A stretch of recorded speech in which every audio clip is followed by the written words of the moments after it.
UK, great Britain, England, इनमें आखिर फर्क क्या है? चलिए आज इस कंफ्यूजन को खत्म करते हैं। कई लोगों को लगता है कि ये तीनों एक ही हैं, पर ऐसा बिल्कुल नहीं है।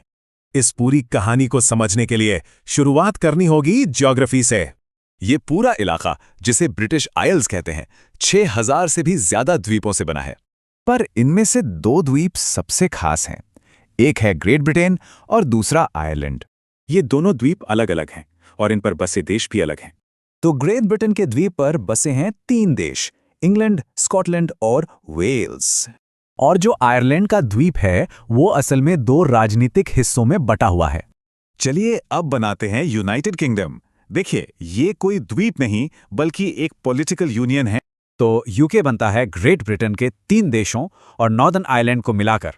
और यही है यूनाइटेड किंगडम, एक सॉवरेन स्टेट जिसे यूएन जैसी संस्थाएं एक देश मानती हैं।